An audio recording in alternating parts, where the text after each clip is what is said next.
지구가 정말 개판이다.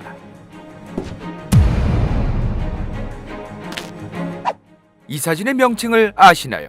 하와이 섬과 미국 캘리포니아 사이에 있는 어마무시한 크기의 쓰레기섬, 그레이트 퍼시픽 가비지 패치입니다. 여기 있는 플라스틱만 1조 8천억 개, 초대형 여객기 500대 8만 톤의 무게, 면적은 여의도의 50배에 달합니다. 지난 효기심의 재활용 영상에서도 보셨겠지만 플라스틱은 열가소성과 열경화성으로 나뉘는데, 열경화성의 경우는 재활용도 잘 안되고 열가소성은 재활용이 그나마 잘 된다고 말씀드린 바 있습니다. 그런데 2015년 UN 환경계획에 따르면 2015년에 발생한 전체 플라스틱 중 9%밖에 재활용이 안 되었다고 합니다. 다들 아시다시피 재활용이 안 되면 저렇게 태우거나 묻어야 합니다.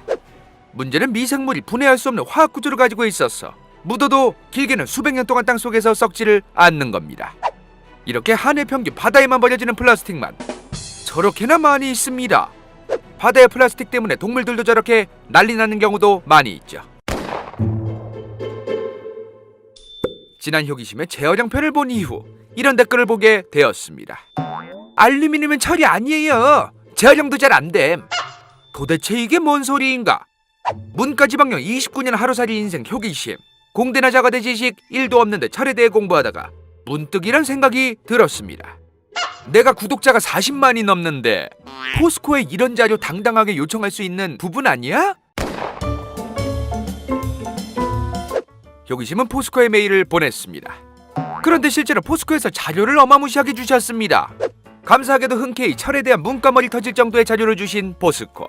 기왕하는 거 이번에 효기심 생각에도 꽤 괜찮은 공익적 캠페인을 한다고 했어 당연히 광고 더럽게 안 하는 효기심이 예외적으로 함께 콜라보를 하게 되었습니다. 효기심은 사실 오늘 지금 이 시간까지도 알루미늄 납땜하는 납 등등 저렇게 철같이 생긴 것들은 다 철이라고 생각했습니다. 그런데 자석으로 휘휘 저어도 알루미늄은 자석에 붙지를 않습니다. 저번 편에서 말씀드렸다시피 저번한 쓰레기들을 일일이 유리만 해도 색깔별로 다 나눠서 모아두지 않으면 재활용이 현실적으로 어마무시한 인력이 있진 않은 이상 어렵다는 것을 말씀드린 바 있습니다. 그래서 저번 재활용 영상에서 말했다시피 철이든 알루미늄이든 처음부터 각 종류별로 구분하지 않으면 재활용이 어려운 부분이 많다는 겁니다. 만약 알루미늄을 따로 모아서 분리가 되었다고 해도 알루미늄에는 수많은 불순물이 들어가 있어서 일일이 불순물을 제거하고 많은 양을 재활용하기는 어렵습니다. 그런데 철의 경우는 저렇게 6개라는 불순물들이 쉽게 제거가 가능하고 본래 품질을 유지하면서 재활용도 용이하다고 합니다. 게다가 앞서 말했다시피 알루미늄은 자석에 붙지를 않는데 철의 경우에는 자석에 붙어져 나오다 보니 당연히 다른 알루미늄 같은 물질들보다 재활용을 할 원료를 모으기에는 상당히 적합하고, 자동차나 큰 철강 구조물 같은 곳의 철은 용접을 하거나 잘라내거나 겉에 녹 부분만 없애서도 사용할 수 있습니다. 철의 경우는 현재 각 부분에 따라 재활용률이 꽤 높습니다. 2011년 UN 환경계획에 따르면 폐기된 단계에서의 재활용률을 분석한 결과 전 세계적으로 철이 70에서 90%가 재활용되고 있다고 밝혔습니다. 우리는 여기서 이것에 주목해야 합니다. LCA, 특정 물질의 인큐베이터부터 관짝 들어갈 때까지를 생각해봐야 한다는 겁니다. 예를 들어 A라는 원료를 채굴해서 가공해서 이제 제품을 생산하는 것까지는 CO2 배출과 같은 환경적인 면에서 우수하다고 가정해도 그 A라는 원료 제품이 다시 재활용이 안 되고 땅에 묻거나 소각을 해야 한다면 환경적인 측면에서 다시 한번 생각해봐야 합니다. 또 한 가지 예를 들면 현재 전기차를 친환경적이라고 말을 하는데 전기차가 매연은 발생시키지 않아도 그 전기차에 들어가는 전기가 어떻게 만들어지는지도 생각해봐야 하는 겁니다.